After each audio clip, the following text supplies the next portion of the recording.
Hey guys, welcome back. Well, today I'm going to be taking a look at this really cool little GPS drone by Potensic. This is a D58.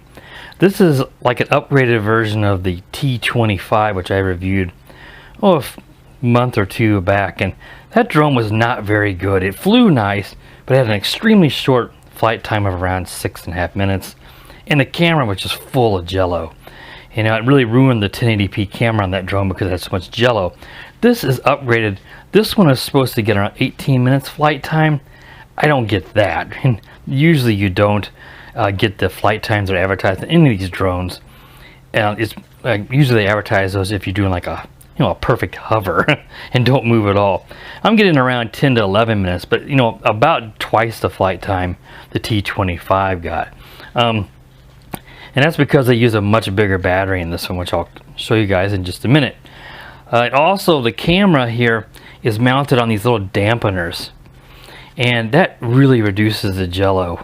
And there is a little bit of jello in this camera, but it's a massive improvement over the T25. My only real gripe is the camera. It doesn't, even though it's 25 frames per second at 1080p, it seems to be like it's losing frames or something. And I am recording to the SD card, so it doesn't like lose a whole bunch of the video or anything. It just seems like it's not smooth. But overall, the video is still a massive improvement. If you want to know what I'm talking about, go check out the T25 review, because man, that drone is a mess compared to this one. This is just a huge improvement. And this also flies fantastic. I mean, for a brush drone, you couldn't ask for a drone to hold position better than this drone does. Now, this is a 1080p camera, and like I said, the actual image quality is actually quite good, and it does tilt. You can tilt this with the controller, and it's a little motorized, you can hear there, and that tilts inside the actual camera, so you don't have the whole camera pitching up and down, which I believe the T25 did that. So that is going to reduce any kind of wobbling you might get out of that. But it is Wi-Fi FPV, which is pretty common on these toy grade drones. So let's look at the accessories you get. You get a full extra set of props, some little spinner nuts on top if you would lose one for when you're replacing them, a Phillips screwdriver, which is, it wouldn't be a remote control toy review without one of those Phillips screwdrivers included. You also get some prop guards if you choose to use that. I don't usually use prop guards. And you get this charging cable, and of course the battery, which is a 1000 milliamp hour 7.4 volts, so 2S LiPo. So I think the T25 was around 800 milliamp. I forget what it is, but this is a much better flight time. Like I said, not 18 minutes, but around 10 to 11 from my testing. It just depends on how you fly it too, but it's a massive improvement over on the flight time. But this charging cable is proprietary, and it's like MJX has been using on their newer Bug series. It's got one of these goofy 4-pin deals that, of course, this is how it powers inside the drone. But you slide this in here, and then it snaps in these little tabs if I can get it, and then you plug it into your USB and it will charge it. The light is red when you plug it in, then it goes green, letting you know when it is charged, which is nice. Charging time, I don't know how long it took, but it's going to be probably 1 to 2 hours, because that's a decent sized LiPo, and USB is always going to be a low amp, so it's going to be a really slow charge. But that's not uncommon for these toys. And the controller, which I really like, this is a really nice solid controller. I mean, it's not cheaply made. I believe it takes 4 AA batteries. The antennas are fake, so if you notice in my flight review, I don't even have them folded up, because you can always tell if there's a wire in there. These are real, and I don't see a wire in these, so these are just fake antennas, which is, again, every toy drone I've seen has fake antennas. I don't know why even include them, Why not just leave the antennas off? You've got your photo and your video buttons up here, which will start it, and it will show you recording in the app or taking a photo. You can use the app to start it. You can use the controller to start it up. Your gimbal pitch right here. So this will adjust the pitch here of your motorized gimbal. You can touch it a little or a lot. It doesn't seem to matter though. The speed's the same. It's a little quick for my liking, but it's rather smooth. This is your return to home button. press that and it will fly back. Again, you could also do that from the Potensic GPS app. The Potensic GPS app, I'll put a screenshot up here of that app. I don't have my phone on me at the moment, but there's no sense really to go through the app without it bound up and connected to the drone. But that's the app you want to use. That actually does go down here. And this one is a pretty nice phone holder. Some of these bottom ones will tend to want to power off your phone by hitting the buttons. This one seems to work quite well. So Potensic, I believe it's called Potensic GPS. Like I said, I'll put a screenshot from the Play Store of the actual app that you want to use.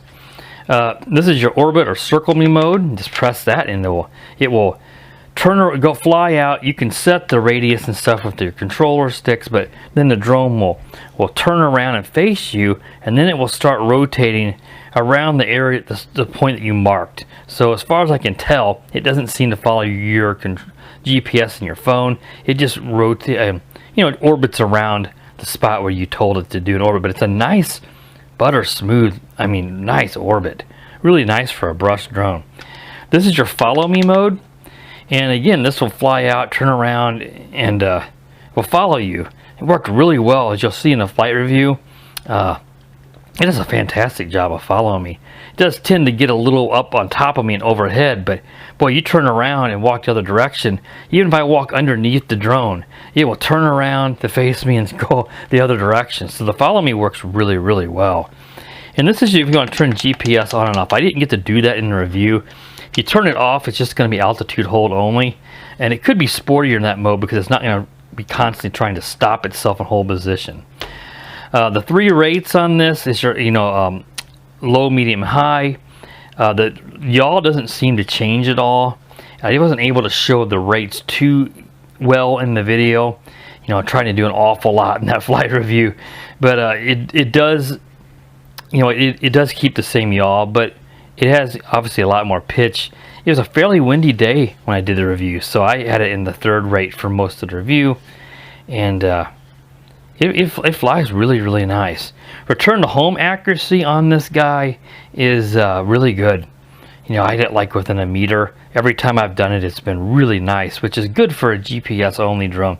There's no optical flow, there's no precision accuracy, no sonar. There's nothing fancy like your high-end drones, which at this price you can't expect it to have those features. So yeah, so as you can see, it's obviously altitude hold because it's got the self-centering left stick, which all the GPS drones have those sticks.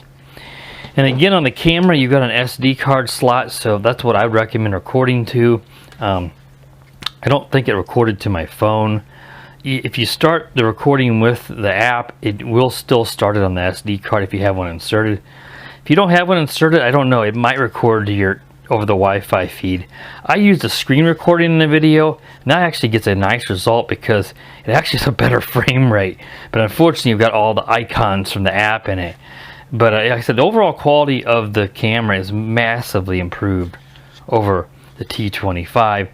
My biggest complaint is it's just a little bit choppy of a feed. At 25 frames per second at 1080p, it should be a bit smoother than what we see.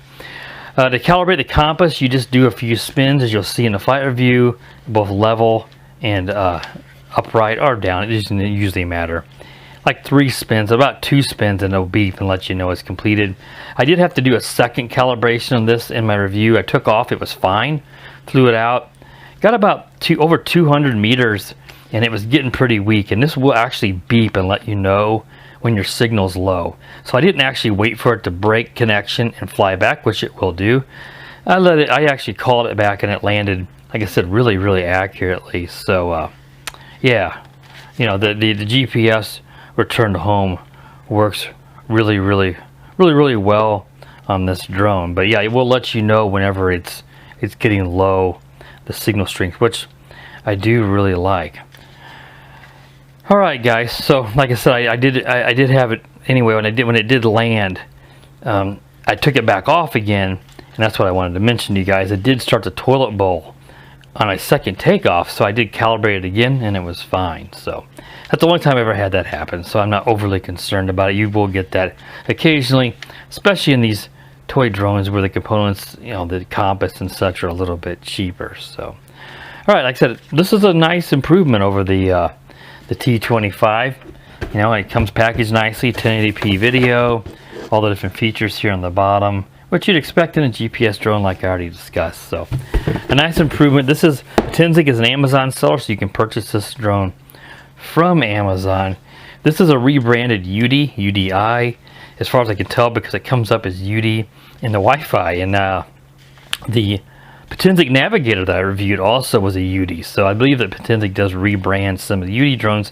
I like UD drones, so that's good to know. Alright, that wraps up the table review, guys, of the Potensic D58. Let's move along outside now for that flight review.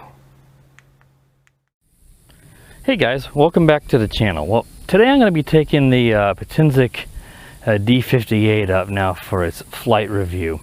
This is a massive improvement from what I can tell so far over the T25, which had a really short flight time. The camera had tons of jello. This seems to be a huge improvement over the T25. So I already have it connected to the Wi-Fi to my phone, and I have the Potensic GPS app bound up. What I need to do first is I need to do the compass calibration. So that's really simple. I'm going to set down my controller here, and to do the compass calibration, see the left lights here are blinking red and green. You just do a level rotation 2 or 3 times until you hear the controller beep. There it beeps. Now you can do face down and just rotate it. You don't have to spin your whole body in circles. I think the T25 said you did. This one doesn't. There we go. Compass is calibrated. How simple was that? So really easy to calibrate the compass. I'm going to sit down here on my launch pad, and it says I want to know if you want to do a GPS accuracy test, which we shouldn't need. I did this the other day. It's just you can skip that, and we'll wait here for it to make sure we have enough satellites before we take off. And I think we got all green and red lights. I think it has enough. Now to do a level calibration, if you need to, that's just going to be the right stick down and to the right. It beeps. It's going to be hard to see it here, but the lights are flashing. That's probably not the most level surface that I'm calibrating it on, so I'm going to move it over a little more where it's a little more level there and do it again, because I don't want to mess up level. Now I'll move it back to the middle of the launch pad. So we got that all calibrated. Now it has 3 rates. I'll try to show you those. There is a decent amount of wind today, so we'll see how it handles. I'll probably be flying mostly in the highest rate. Now here's your circle me mode. We'll try that. Follow me mode, and you can turn GPS on and off. I'll probably just be staying in GPS only mode for this review. You got your photo, video, and your gimbal tilt, which is pretty cool. I like the gimbal tilt, and this one works quite well. So to unlock the motors, it's both sticks down and in, or you can just press the auto takeoff here on the app. It doesn't have an auto takeoff on the controller, which is kind of unusual. So what we'll do is we'll go ahead and do the auto takeoff. But first I want to start recording some video. I got a 32 gig SD card in there, and it looks like that's going to work just fine. It's flashing here on the app. You can also stop it with the app if you wish, but I'll use the controller. And let's go ahead and we'll take off. You just have to slide this little thing, kind of like the Unique Breeze has you do. Just kind of find its altitude here. It doesn't take off real high. All these toys, I see that they kind of go up and come down a little bit, but look at that, it's holding position great. And like I said, there is a breeze from left to right here, so you may see it tilt to the left as it's trying to fight that breeze at times. But boy, for a brushed GPS toy drone, that's great. All right, so let's go ahead and we'll take it up a little higher here. And the first thing I want to do is kind of do a range test with this while we've got enough battery. One of the things they did on this drone, I had the camera tilted down there. There's the camera up. I'll show you guys the camera tilt. Even if you just barely move it, it's pretty quick. You can see there's a little bit of break up there as you're moving. It's I found that the camera on this is a huge improvement over the T25. It's got nice detail, and there's not a lot of jello. There's a little bit, but not a lot. Not like the T25, which was just terrible. It seems like the range on this, I had over 200 meters, so it was really breaking up the other day. I'm gonna go ahead and take it out here and we'll see. Let's make sure we got it. There, that's the highest rate, 3 beeps. So let's make sure we got it in the highest rate so that we've got, I'm gonna take it up higher too. Make sure we get enough altitude here. All right, that beeping right there is letting you know that the signal's getting weak. We are out 272 meters is what it says here. I was dropping out on the T25 at 150, so that's not too bad there. It's not great, but you know, it's not too bad. I'm gonna take it up a little bit higher. And there is a considerable amount of breeze. You can see it really, you let off the pitch and it really wobbles there. And we might be getting some breakup. We're at 300 meters out and 67 meters high. I think I had the return to home height set at 30 meters. I really liked it. See if I can lower that down here real quick. Let's see, the return home, well, it says return to height minimum's 10. Thought I had changed that to 30. Anyway, that's not too bad. That's better than the T25, so it seems like they've improved on that as well. So let's go ahead. I'm going to press the return to home button right here, and let's send it back and see a return to home accuracy test. It is very annoying because I got the low signal beep, and now I've got this loud beep, as you guys can hear. This is the return to home beep. It will beep like this all the way until it lands to let you know you're in return to home mode. That is pretty annoying. 10 meters is what it says set. I had set to 30. I don't know if it reset itself or what, but that's plenty high enough. But if you got some tall trees around, be mindful of that. You might want to set it higher. We got a lot of sun here. I'm trying to hold my hand up to block some of that glare from my eyes. Let's see how this does.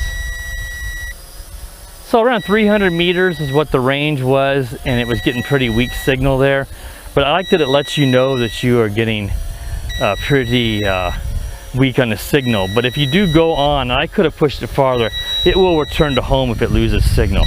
What it's doing now is it does this stop and hovers and it waits, and then it goes ahead and descends the last few meters to the ground.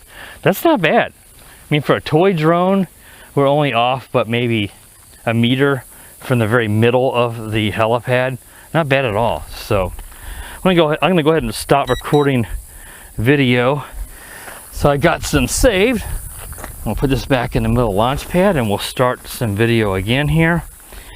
And now we're recording again, and this time we'll do a manual takeoff. Just both sticks in and just give us some throttle. And I said, I got a pretty good breeze from left to right here, and it's holding position nice for a brush drone.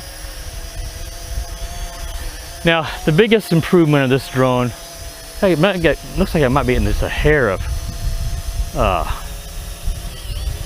it almost looks like it's doing a bit of a toilet bowl there. Huh. Well, let's land that. I didn't have any toilet bowl in the first time. Let's go ahead and just bring this over and land it. Oh, it tipped over. Huh. I don't know of a way to do the compass calibration from the app, but it probably needs, I'm going to do another one here because it does appear that it might need one because it's, if it's doing a bit of toilet bowl in there. Maybe we'll take it back up and just try it one more time and see if that wasn't a fluke. But what I was getting is the flight time on this thing. They advertised it at 18 minutes. I was getting around 10 to 11 minutes. That's still a massive improvement over the T25, which only had about 6.5 minutes flight time, which is just unacceptable. Let's go ahead and do an auto takeoff again. Let's see if it toilet bowls this time. Now,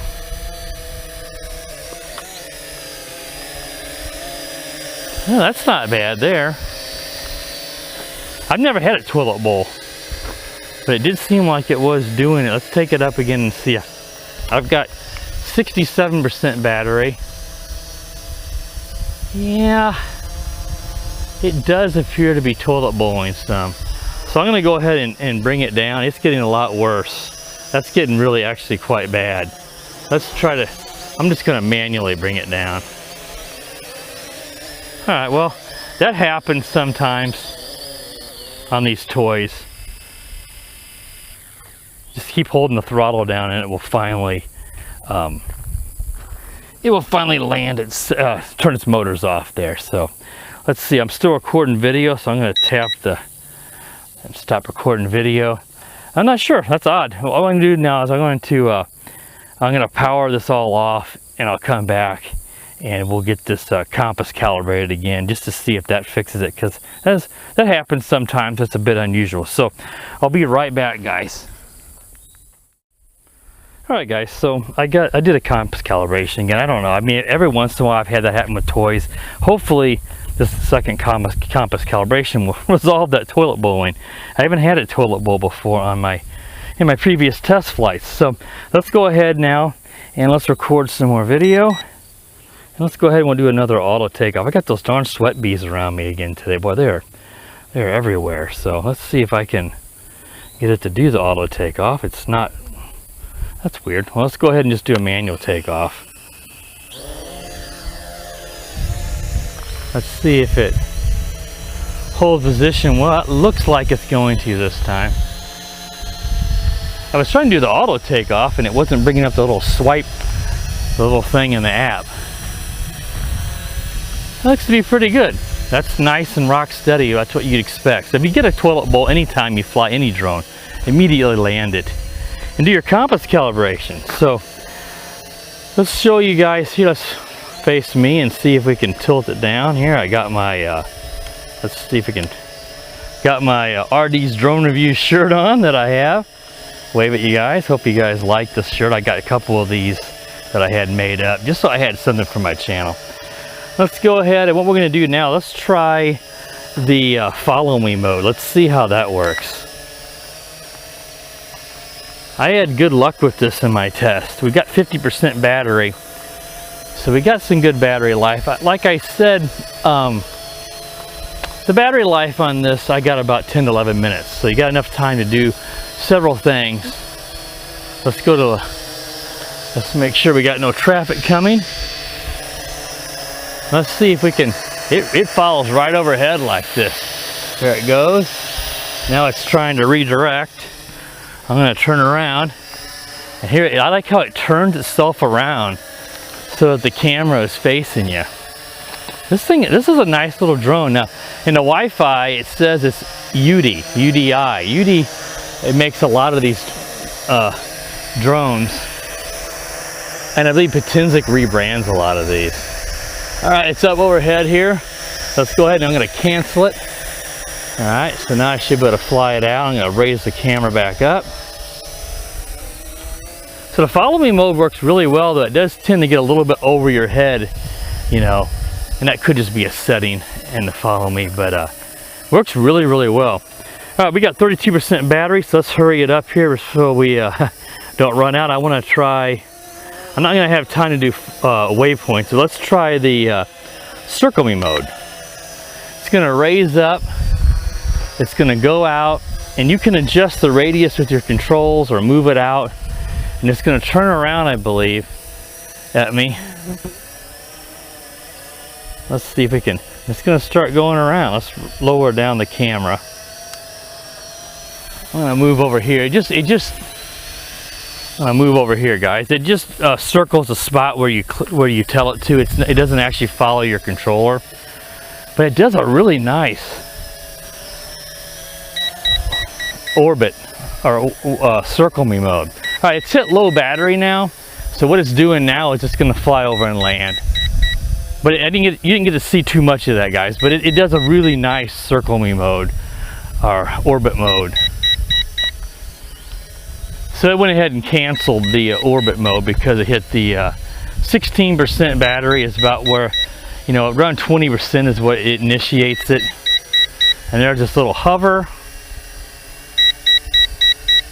And then it'll go ahead and down and land itself. It takes it a moment to make sure that, and I think maybe it allows you to make any adjustments. And usually it doesn't tip over. sometimes it will. It's giving me a low battery warning. The phone, my phone will vibrate, and the app does that. So even though it's stopped beeping, it's still vibrating in my hand really bad. But the drone, it will stop and hover like that. And I think what it's letting you do is gives you time to make any adjustments in case you're close to, you know, something like this log or something you don't want it to land on. You can make those adjustments. It gives you, what is that, probably 8-10 seconds it hovers there before it lands itself. So overall, I'm really impressed with this little brush drone. This is nice, and those dampeners they added really does help reduce the jello. The tilt being fixed into the camera rather than the whole camera tilting really does help make it, you know, not add any wobble or anything when it's moving. It works really well. The flight time is much improved.